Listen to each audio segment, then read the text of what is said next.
जी नाजरीन, welcome back. Break से पहले हम बात कर रहे थे मुल्क की सियासी और माशी सूरत हाल, और इसके अलावा जो इंटरनेट की बंदिश है इसकी वजह से जो कारोबारी मसाइल पैदा हो रहे हैं, और उसके अलावा जो तालीमी इदारों के मसाइल पैदा हो रहे हैं, इसके ऊपर गुफ्तगू की गई। अब हम आगे बढ़ते हैं और इस वक्त जो सूरत हाल है केपी और बलूचिस्तान में सिक्योरिटी की सूरत हाल इस वक्त बिगड़ती जा रही है। मुख्तलिफ वाक़यात आए रोज़ होते हैं। तो ब्रिगेडियर साहब, ये जो सूरत हाल आप देख रहे हैं केपी में और बलूचिस्तान में कि आए दिन कोई न कोई वाक़या हो जाता है और इसमें पाकिस्तान आर्मी का बहुत नुकसान हो रहा है मगरबी बार्डरों में टेंशन की वजह से, तो इस सूरत हाल के बारे में आप थोड़ा हमें आगाह करें कि असल सूरत हाल इस वक्त है क्या?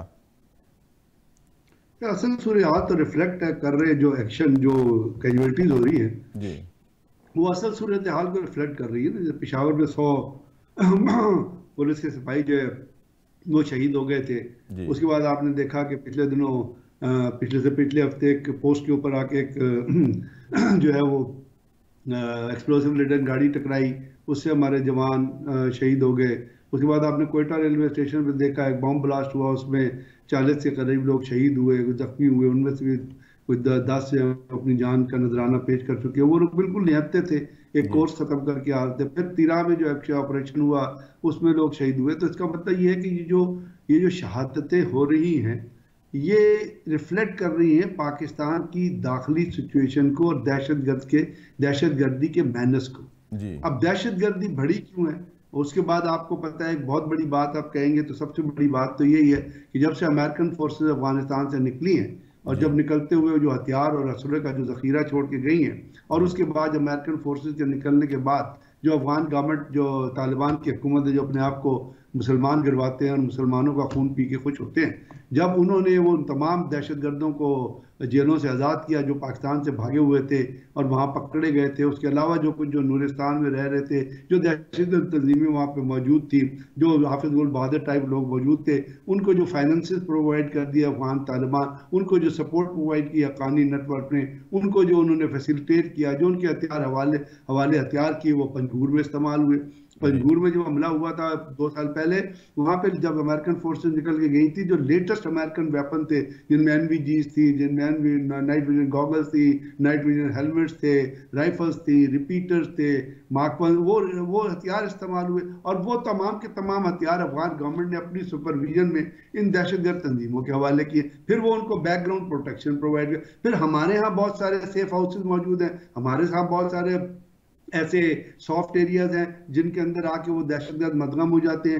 एक गाड़ी चलती है अफगानिस्तान में, बनती है, चमन के रास्ते एंटर होती है, दासू पहुंच जाती है, चाइनीज इंजीनियर को अटैक कर लेती है। इस तमाम रास्ते में कोई टेक्नोलॉजिकल इक्विपमेंट नहीं है जो उस गाड़ी को डिटेक्ट करे। 25 चेक पोस्टें पुलिस की लगी हुई है, 25 चेक पोस्टें बाकी अदारों के लिए। तो बात यह है कि इसका मतलब क्या है? इसका मतलब है कि हमारी total national counter terrorism policy जो है, चाहे वो नेशनल हो चाहे वो प्रोविंशियल हो, ऑपरेशनल पॉलिसी के तहत हम इंटेलिजेंस बेस्ड ऑपरेशन कर रहे हैं। जो सिक्योरिटी फोर्सेज जो मुख्तलिफ अदालों में CTD मुख्तलिफ अदालों पे इंटेलिजेंस मिलने के ऊपर, कोई टिप मिलने के ऊपर करती रहती है और बहुत सारे लोग पकड़े जाते हैं। लेकिन एक नेटवर्क को तबाह करने के लिए जो एक दूसरे से कनेक्टेड है उसको तबाह करने के लिए, उसको अनर्थ करने के लिए, जैसे जब ज़रब हुआ था तो आपको पता है कि एक नॉर्थ पाकिस्तान में एक साइड से ऑपरेशन चला था, हालांकि उसमें बहुत सारे लोगों को बेचारों को डिस्प्लेस किया गया था जो आके कैंपों में रहे थे, कुछ कराची अपने घरों में चले गए थे। फिर गवर्नमेंट ने इतनी एफर्ट ही नहीं की थी कि उनको पुश बैक करे उनके घरों में। उसमें बहुत सारे लोगों के अंदर ग्रीवेंसेस आए। अब ये जो कुछ हो रहा है मुझे बड़ा दुख हुआ है। एक चीज पे मैं आपको यहाँ ये भी कहता चलूं, ये कल जो कुछ हुआ है और जिस तरह लोग वापस गए हैं, और वहां पे देखिए आप ये जहन में जरूर सोचिएगा कि बलूचिस्तान की सेपरेशन का जो नैरेटिव है ना, वो वहां पे जो कोयटा की यूनिवर्सिटीज हैं और जो मेडिकल कॉलेजेस हैं और जो पढ़े लिखे लोग हैं वहां डेवलप हुआ था। क्योंकि एक पढ़ा लिखा लड़का सोचता है, उसको जब वो चीज दी गई वो एक्सप्लॉइट हुई, और वो आज आपको नजर आ रही है कि आपने देखा एक पिछले दिनों एक चेयरपर्सन पकड़ा गया था, उसका इंटरव्यू हुआ तो उसने कहा मैंने तो पंजाब यूनिवर्सिटी में मुझे जो है वो मोटिवेट किया गया था। अब जब ये KPK के लोग कल जब वापस मुझे कहते हुए बड़ा दुख हो रहा है, लेकिन इस चीजों से लोगों के अंदर गलत किस्म की चीजें जनरेट होती हैं। और यही कुछ हुआ है पाकिस्तान के अंदर कि वो दहशतगर्द जो बाहर बैठे हुए हैं उनको जो पकड़ना चाहिए था, उनके नेटवर्क को जो ट्रेस करना चाहिए, इसका मतलब है कुछ हमारे अंदर टेक्नोलॉजिकल या पॉलिसी गैप्स ऐसे हैं जिसका फायदा वो ये दहशतगर्द उठा रहे। अब आप आप देख लीजिए कल पूरे पाकिस्तान की पुलिस कहाँ थी? इस्लामाबाद के अंदर थी। जी। अच्छा, कॉन्सेंट्रेशन आपकी कहाँ? जी जी जी इस्लामाबाद के अंदर। जब आपके ये गैप होंगे, जी जब ये चीजें होंगी, तो मुझे बताइए फिर दहशतगर्दों को एक खेलने के लिए वो अब जो कुछ वहां पे हो रहा है पारा चुनार में, वो आपको पता है शिया सुन्नी को जो टसल चल रही है, फसाद चल रहा है, जो एक मजहब के ऊपर, जो बहुत एक गलत रिवायत है। हमारे पूरे पाकिस्तान में शिया सुन्नी बड़े मिलजुल के रहते हैं। हमारे यहाँ लोगों ने बहुत लड़ाने की कोशिश की है पाकिस्तान में, जब सिपाही साहबा बनी थी लेकिन पाकिस्तान के अवाम इतने एजुकेटेड हैं हर सूबे में कि वो इस किस्म की लड़ाई में इन्वॉल्व नहीं होते। लेकिन पारा चुनार में पिछले 100 साल से एक चीज चली है, पाकिस्तान क्रिएशन से एक चीज है, उसको कंट्रोल करें, वहां से दहशतगर्दियां शुरू होती हैं। और जब भी ऐसी पॉलिसी होगी जिसमें आप तमाम लोगों को इक्वल ट्रीट नहीं करेंगे तो डेप्रिवेशन जन्म लेती है। अच्छा, इसके अलावा ब्रिगेडियर साहब, ये जो काफ़ी चीज़ें ओरिजिनेट होती हैं अफ़गानिस्तान की तरफ से, हालांकि अफ़गानिस्तान के हम हमेशा साथ ही रहे हैं, हर मौके पे हमने अफ़गानिस्तान की मदद की है, लेकिन वहाँ से जो इंसर्जेंसी है और ख़ास तौर पे जो बलूचिस्तान में इंसर्जेंसी है, जैसे इंडिया से ओरिजिनेट होती है, वहाँ से ये चीज़ें होती हैं, तो ये हमारी भी विजिलेंस कम है? ये क्या है कि जब ये वाक़या हो जाता है तो फिर हमें पता चलता है, हम रोक क्यों नहीं पाते बर वक्त इसको? मैं यही तो आपसे अर्ज करूँ कि तमाम के तमाम जो सेफ हाउसेज है, तमाम के तमाम इस वक्त जो दहशतगर्दी के मराकज हैं, वो अफगानिस्तान में कुल्लड़ के अंदर, इराक के अंदर, पख्तिया के अंदर, नूरिस्तान के अंदर मौजूद है। उसको अफगान हुकूमत सपोर्ट कर रही है और फाइनेंस कर रही है, और उसको वो एक्सेप्ट करने को तैयार नहीं है। सही। जहां तक बलूचिस्तान गया, आपको पता है बलूचिस्तान की दहशतगर्द तंजीमें, हरबयार मरी हो गया, बशीर जेब हो गया, जावेद मेंगल हो गया, ये सारे कहाँ रह रहे हैं? ये बलूचिस्तान में, सारे अफगानिस्तान में रहे। क्या हरबयार ब्रह्मदाद भुगती को अफगानिस्तान ने पासपोर्ट नहीं दिया था? क्या हरबयार मरी और क्या ये जो BLA के लोग थे, इन्होंने जाके इंडिया में इलाज नहीं कराया था? क्या वो जो एक अपना बशीर नाम का आदमी मारा गया, वो इंडिया में दाखिल नहीं, असलम अच्छू जो था वो इंडिया में 6 हफ्ते दाखिल नहीं रहा था हॉस्पिटल में? ये तो इंडियन एक्सप्रेस की न्यूज़ है। तो ये तमाम जो दहशतगर्दी के मराकज, हमें अफगानिस्तान हुकूमत को जिस तरह एंगेज करना चाहिए, यानी चाइना बेताशा इन्वेस्टमेंट कर रहा है अफगानिस्तान में। चाइना ने अफगानियों से ये एश्योरेंस ले ली है कि आप युगवार में जो ट्रबल चल रही है, ETN की जो है, आप उसके अंदर इंटरफेयर नहीं करेंगे, वहां दहशतगर्दी नहीं। चाइनीज ने उनसे तो एश्योरेंस ले लिया है। चाइनीज ने, पाकिस्तान चाइना का दोस्त है, चाइना को अफगानिस्तान को यह भी कह रहे हैं कि जो चाइनीज इंजीनियर आप अफगानिस्तान में मारे उनको आप नहीं मारेंगे। लेकिन चाइना इस चीज पे खुश है, लेकिन इस चीज पे खामोश है। लेकिन ब्रिगेडियर साहब, फिर तो जब हम उनको एंगेज नहीं कर सके, तो हम क्यों नहीं एंगेज कर पा रहे? हालांकि हर मौके के ऊपर पाकिस्तान ने अफगानियों की मदद। हुकूमत की जिम्मेदारी भाईजान, ये तो हुकूमत की जिम्मेदारी है, मेरी और आपकी जिम्मेदारी तो नहीं। इसका मतलब है हुकूमत का विजन ही नहीं है। साफ जाहिर है, एक ही लफ्ज़ कहना पड़ता, हुकूमत की प्रेफरेंस ही नहीं है। उनकी प्रेफरेंस है वो जो कल आपको नजर आ गई। जी ब्रिगेडियर साहब, आपका पॉइंट आ गया। फजल हुसैन अवान साहब, ये जो सूरत-ए-हाल, आप जैसे ब्रिगेडियर साहब की बात सुन रहे हैं कि जितनी भी सूरत-ए-हाल इस वक्त KP और बलूचिस्तान में, इसकी बेसिकली जो बेस कैंप है या जहाँ से ये ओरिजिनेट होती है, या जो हमारे मतलूब लोग हैं वो सारे वहाँ अफगानिस्तान के अंदर हैं, तो ये पाकिस्तान क्यों नहीं इफेक्टिवली अफगानिस्तान को एंगेज कर पा रहा? अच्छा, पहली बात तो ब्रिगेडियर साहब ने कह दिया कि इनमें इतनी अहलियत और सलाहियत नहीं है। दूसरा, भारत वहाँ पे सारा कुछ अफगानिस्तान में करवा रहा है। तो मैं आता हूँ यहाँ पे कि ज़रब-ए-अज़ब क्यों हुआ था और ज़रब-ए-अज़ब के बाद क्या हुआ था। ज़रब-ए-अज़ब उस मौके पर ऑपरेशन लॉन्च किया गया पाक फ़ौज की तरफ से, जब वज़ीरिस्तान में बहुत से इलाकों पर इनका TTP वालों का कब्ज़ा था। वहाँ पे इन्होंने अपनी मर्ज़ी की शरीयत नाफज की हुई थी।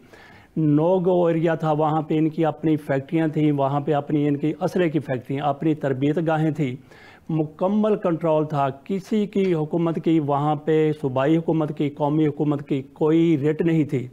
तो फिर लामहला जनरल राहील शरीफ की तरफ से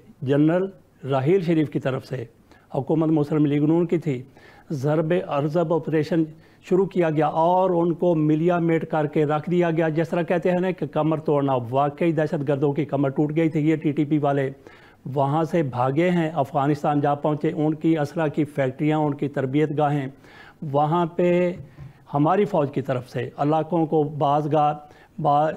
बिल्कुल उनको खाली करवा लिया गया। वहाँ से जो लोग भाग गए, सारे के सारे अफ़गानिस्तान चले गए, थोड़े से यहाँ पे रह गए। और जब हुकूमत की तरफ से ये देखा गया, या ऑपरेशन करने वालों की तरफ से, कि ज़रब-ए-अज़ब ऑपरेशन कामयाब हो गया है, दहशत गर्दी ख़त्म नहीं, काम तरीन सतह पर आ गई है, तो ज़रबे अज़ब ऑपरेशन ख़त्म कर दिया गया। मैं समझता हूँ कि यहाँ पे बहुत बड़ी गलती हुई है, क्योंकि जब तक इनका सत्यानाश ना हो जाता, जब तक इनका बी ना मार दिया जाता दहशतगर्दों का, ऑपरेशन जारी रहना चाहिए था। बहरहाल उसके बाद कुछ दहशतगर्द यहाँ पे पाकिस्तान में छुप गए, वो छोटे मोटे वाक़यात करते रहे। तो आगे जाकर जब पाक फ़ौज की तरफ से एरियाज़ क्लियर करवा लिए गए, उसके बाद फिर सिविल हुकूमत की ज़िम्मेदारी थी कि मामलात को सेटल करती। मेरा ख्याल है कि आज भी वहाँ से जो लोग डिस्प्लेस हुए थे उस तरह से उनकी बहाली नहीं हो सकी, सब के सब की परेशान फिर रहे हैं वो लोग।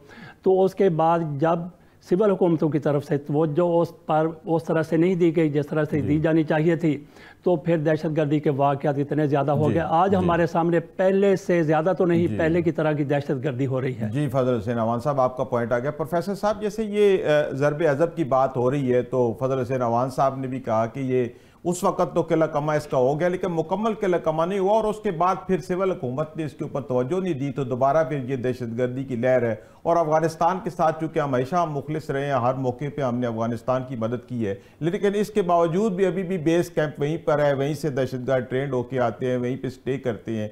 तो इस सूरत हाल से हम कैसे निकल सकते हैं? देखिए सईद भाई, मैं ब्रिगेडियर साहब जितना नॉलेज तो नहीं रखता, और फजल अवान साहब का भी माजी जो है वो पाकिस्तान आर्मी से जुड़ा हुआ है, इनकी बातें बड़ी टेक्निकल हैं। लेकिन दोनों ने, एक ने बात का आगाज वहां से किया और एक मेरे भाई ने एंड वहां से किया। जी आपने इस्लामाबाद में हुकूमत का हाल देख ही लिया, ये जितनी अक्लमंद है, लिहाजा दहशतगर्दी भी इन्होंने रोकनी है। आप मुझे बताइए, और ये भी जरा यहाँ दिल पे हाथ रख के बताएं, कभी दहशतगर्दी जो है वो वफाकी या किसी भी हुकूमत के कहने पे रुकी है? इसमें हमारी एस्टेब्लिशमेंट अपनी मर्जी करती है।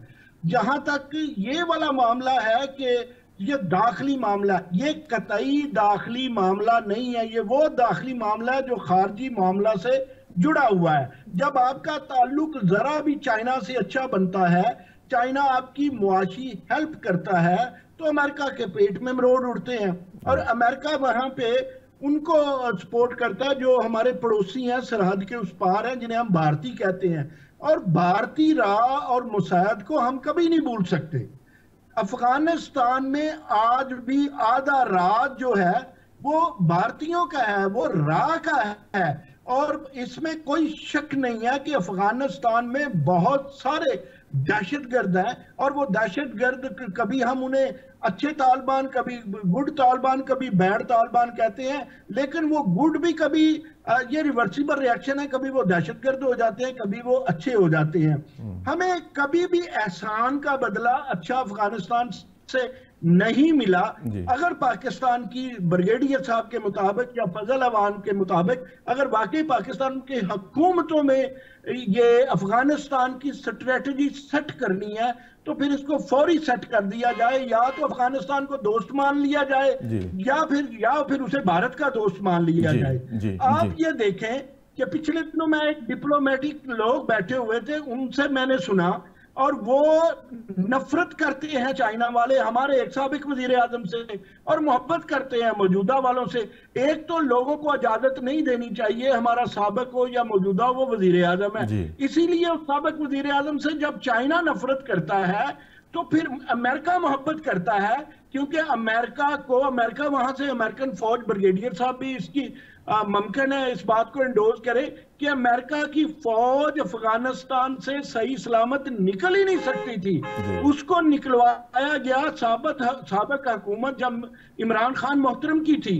तो जब जेल से लोग निकाले जाएंगे, और एक आखिरी बात करूं, हम जब बात करते हैं कि इस्लामाबाद में आपने देख ही लिया, तो क्या इस्लामाबाद में यह नहीं देखा गया कि वो वजीर आला पारा चिनार करम एजेंसी कोई, मेरे भाई वो बदमली में नहीं है, पंजाब में नहीं है, वो केपी में थी, और केपी का वजीर आला अपनी अवाम की मर्जी के बगैर चंद इंतशार पसंदों को लेके हमलावर था इस्लामाबाद से। प्रोफेसर साहब, आप खाली हमलावर होती, प्रोफेसर साहब आपका पॉइंट आ गया। जब होगा तो दहशतगर्द काम करेंगे, अपना काम दिखाएंगे। जी प्रोफेसर साहब, आपका पॉइंट आ गया। ब्रिगेडियर साहब, ये अवामी सतह पे जो अफगानिस्तान के अंदर पाकिस्तानियों के खिलाफ एक नफरत का मामला है, वो भारतीयों को पसंद करते हैं अवामी तौर पर। हमारे जो ताजिर वहाँ जाते हैं अफगानिस्तान के अंदर, वो ये बताते हैं कि अफगानिस्तान में हमें जो है वो दुश्मन माना जाता है, हमसे नफरत करते हैं बाकायदा। ये मुझे खुद ताजिरों ने बताया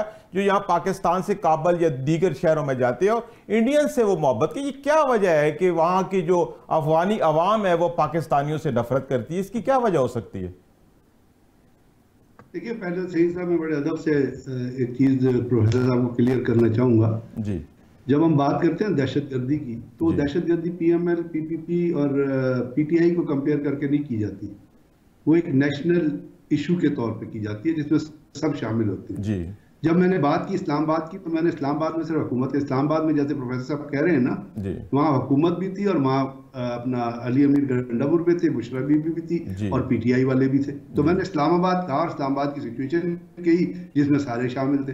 तो इसको डिस्क्रिमिनेट नहीं करना चाहिए, सिर्फ इसको हम फौरन, हमारा दुख की बात यह है कि हम दहशतगर्दी को भी पार्टी कंपैरिजन में नहीं, ये तो एक कौमी मामला है ना, दहशतगर्दी पार्टी कंपैरिजन में नहीं जानी चाहिए। दहशतगर्दी का मतलब ये है, मेरा मतलब ये था कि concentration of the whole government माँ होती है, हुकूमत ने पॉलिसी डिसाइड करनी है जी, वो प्रोविंशियल हुकूमत ने भी करनी है। और मैंने आपको आपके प्रोग्राम में पारा चुनार का जिक्र किया है, और जब मैंने पारा चुनार का जिक्र किया तो मैंने सिर्फ वफाकी हुकूमत का नहीं कहा, मैंने कहा कि जी वो पारा चुनार में जो कुछ हो रहा है वो प्रोविंशियल गवर्नमेंट ने ठीक करना है। तो बात यह है कि इस दहशतगर्दी को पार्टियों में डिवाइड ना करें और इतने सेंसिटिव ना हो। इसी वजह से ये मसला हल नहीं हो पा रहा ना, कि हम इसको एक नेशनल इशू के तौर पर नहीं लेते, हम दहशतगर्दी को भी पार्टी इशू पे डिवाइड कर लेते हैं। एक पाकिस्तान का मैनेस है जो दहशतगर्द मार रहा है, वो ये नहीं देख रहा कि इस मरने वाले का ताल्लुक PTI से है या PMLN से या PPP से है या जमात इस्लामी से है, JUI से है।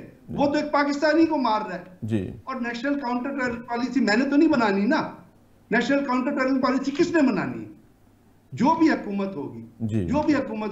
जब हमारे 100 लोगों की डेथ हुई थी सिपाहियों की पेशावर में, तो प्राइम मिनिस्टर साहब यही थे ना, शहबाज शरीफ साहब, उन्होंने कहा था जी दहशतगर्दी के खिलाफ हमारा 0 एरर सिंड्रोम है जी।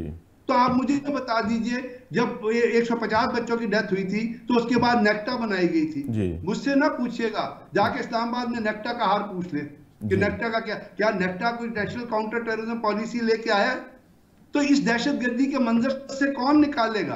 अगर हम इसको भी पार्टी इंटरेस्ट पे डिवाइड करते रहेंगे तो मेरा तो ख्याल है हम नहीं निकल सकते। ब्रिगेडियर साहब, थोड़ा सा वापस आते हैं हम अफगानिस्तान की। दूसरी बात यह है कि अफगानिस्तान की पॉलिसी हमने नहीं डिवाइड करनी है। मैंने जो बात की थी, मैंने ये कहा था कि हमने अफगानिस्तान को एंगेज करना है। हम एंगेज डायरेक्टली भी कर सकते हैं। मैंने चाइना का भी नाम लिया था जी। मैंने कहा था चाइना जो है वो $400 बिलियन की इन्वेस्टमेंट कर रहा है अमू रिवर का जो बेसन है वहां तेल डेवलप निकालने के लिए। वो $100 बिलियन की इन्वेस्टमेंट कर रहा है लिथियम में, जो ब्लैक गोल्ड जो आपके मोबाइल में इस्तेमाल होता है। जब चाइना का इतना बड़ा इंटरेस्ट वहां पे है तो हमारा चाइना से दोस्ती है। अमेरिका हमारा मुखालिफ इसलिए है कि हम CPEC चाइना के साथ मिलकर बना रहे हैं, तो हम क्यों चाइना को एंगेज नहीं कर सकते? अगर हम नहीं एंगेज कर रहे तो फॉरेन मिनिस्टर किसका है?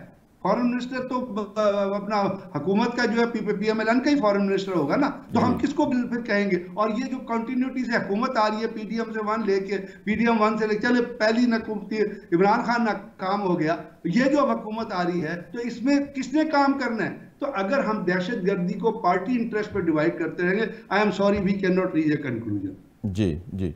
बड़ा मैं क्लैरिटी से आपको कह रहा हूं जी। अच्छा, क्योंकि इसके लिए नेशनल अप्रोच चाहिए जी जी, आप सही कह रहे हैं, आप सही कह रहे हैं। कौमी अप्रोच जनरेट करनी है। जो भी हुकूमत वक्त होगी, जो भी हुकूमत होगी, उसने वो नेशनल अप्रोच जनरेट करनी है जी जी। किसी की भी हुकूमत हो, आज एक हुकूमत है कल तो, लेकिन जब तक काउंटर टेररिज्म नेशनल आर्मी काम कर रही है, ऑपरेशनल स्ट्रेटेजी चल रही है, इंटेलिजेंस बेस्ड ऑपरेशन हो रहे हैं, CTD, लेकिन ये तमाम काम इंडिपेंडेंट हो रहे हैं। जब आप नेशनल काउंटर टेररिज्म पॉलिसी बनाते हैं, उसके अंदर फाइनेंस मिनिस्ट्री का स्टेक आता है, उसके अंदर प्रोविंशियल मिनिस्ट्री का स्टेक आता है, उसके अंदर सोशल मिनिस्ट्री का स्टेक, ये तमाम चीजें दुनिया पूरी में होती है ना, अमेरिका में नहीं बनी है जी। ब्रिगेडियर साहब, आपका पॉइंट आ गया है। प्रोफेसर साहब, आपके इंटरेस्ट की तरफ आते हैं कि ये जो KP में वाइस चांसलर की तैनाती का जो इख्तियार गवर्नर के पास होता है, तो एक कानून पास करके CM के पास चला गया है, तो इससे क्या फर्क पड़ेगा? देखिए, पहली बात यह है कि मुझे इजाजत दे दीजिए मैं ये एतराफ़ कर लूँ कि मैं तजज़िया कारी में अपना उस्ताद समझता हूं जनाब ब्रिगेडियर साहब को जी। लेकिन देखिए इसमें तो कोई शक नहीं है कि मेरा टिल्ट भी जो है वो सियासी है और ब्रिगेडियर साहब को भी मानना चाहिए कि उनका जो टिल्ट है वो भी सियासी है। वो आखिर बात वहां पे जाती है, हुकूमत पे जाती है, वजारत खारजा पे जाती है। लेकिन याद रखिए कि हम सबको पता है कि इसमें एस्टेब्लिशमेंट का रोल क्या है और हम क्या करते हैं। अब आए केपीके की तरफ। केपीके देखे 18वीं तरमीम जो है उसने बड़ी हद तक गवर्नर्स को सेरिमोनियल कर दिया, लेकिन एक चीज होती है जिसे हम कहते हैं पर्सोना डेजिग्नेटा। तो by persona designata each and every किसी भी सूबे का गवर्नर हो वो बाय पर्सोना डेजिग्नेटा चांसलर होता है और पर्सोना डेजिग्नेटा के तहत चांसलर पर 18वीं तरमीम का इतलाक नहीं होता। और 18वीं तरमीम का मतलब सूबों को खुद मुख्तारी देना है। उसका कतई ये मतलब नहीं है कि मादर पिदर आजाद हो जाएंगे सूबे वो और मरकज से अपना नाता तोड़ लेंगे। केपीके के वजीर आला इस कदर गैर संजीदा हैं कि उन्होंने देखे कल को हो सकता है मरकज में उनकी हुकूमत हो और वहां एनपी की हुकूमत हो या नून लीग की हुकूमत हो। तो ये जो मामला होता है एक चीज से जुड़ा होता है, चांसलर का, यूनिवर्सिटियों का, वाइस चांसलर का, प्रो चांसलर का। तो इन दिस वे ये चांसलर के पास इख्तियारात मरकजी के पास रहने चाहिए और मरकज का नुमाइंदा होता है गवर्नर। अगर ये इतना ही अच्छा मामला होता तो सुन लीजिए सिंध के पास भी उसी तरह मुसलसल तीसरी हुकूमत है। सिंध की यूनिवर्सिटियां जो है बंद भी नहीं हो रही और केपीके में मुसलसल हुकूमत तहरीक इंसाफ की है और वहां यूनिवर्सिटियां घाटे में है, बंद है। और इवन मेरे पास कई सबूत है। जी प्रोफेसर साहब आपका पॉइंट आ गया है, आपका पॉइंट आ गया। जुमला सुन लीजिए कि गोमल और कई यूनिवर्सिटियों के लोग दिहाड़ियां लगाते हैं प्रोफेसर होके। तो अब ये मामला सूबे की बजाय मरकज से छीन लिया जाएगा और सूबे के पास चला जाएगा। तो कल फिर मरकज ये खतरा ये होगा कि इन्हें ग्रांट भी नहीं देंगे। सो सिंध की तरह और पंजाब की तरह केपीके को मोतदिल रहना चाहिए। उनकी अपनी चपकलश एक चांसलरशिप को खा रही है। जी ठीक है प्रोफेसर, को खा जाएगी। आपका पॉइंट आ गया है। साद अली आप ये बताएं कि इस वक्त पाकिस्तान में नौजवानों के लिए इंटरनेट के जरिए बिजनेस, जिसको ऑनलाइन बिजनेस कह लें, डिजिटल मार्केटिंग कह लें, कोई भी नाम दे लें, इसका स्कोप कितना है? और ये जो नौजवान बाहर जाने की जिद लगाए बैठे हैं, बाज़ औक़ात ये अपना सरमाया भी ज़ाया कर देते हैं और बाहर पहुंच भी नहीं पाते, आप क्या मशवरा देंगे कि ये इंटरनेट को इस्तेमाल करते हुए ये कितना स्कोप है इस बिज़नेस के अंदर? जी बिल्कुल सर, सबसे पहले तो अलवी साहब इस वक्त बिल्कुल ये बहुत एक वैलिड बात है, लेकिन आपने पिछले कुछ अरसे में देखा होगा कि बाहर जाने वाले नौजवानों की IT की वजह से बहुत सी एक शरह है जो कम हुई है। जिनको यहाँ बैठे वो तमाम काम अवेलेबल है, मुख्तलिफ प्लेटफॉर्म्स वो काम दे रहे हैं और वो डॉलर्स में ही अर्न कर रहे हैं। क्यों? बाहर जाकर उन्होंने जो अर्न करना है वो काम उनको यहाँ पे अवेलेबल है और वो उसको डॉलर्स में अर्न भी कर रहे हैं। अपॉर्चुनिटीज़ भी हैं पाकिस्तान के पास, कदरे दूसरे ममालिक के, पाकिस्तान, इंडिया, इन रीजन्स में लेबर सस्ती है जी। और जो ज़रूरत है सर वो इस नेशनल लेवल पे। साद अली आपका शुक्रिया। यहाँ पे हमारे प्रोग्राम का वक्त इख्तिताम को पहुँचता है। मैं ब्रिगेडियर गजनफर अली साहब, प्रोफेसर नईम मसूद साहब, फजल हुसैन आवान साहब, साद अली, आप सब मेहमानों का शुक्रिया अदा करता हूँ, आपने वक्त निकाला और प्रोग्राम में शामिल हुए। अपने मेज़बान सईद अलवी को इजाज़त दीजिए। अल्लाह हाफिज़।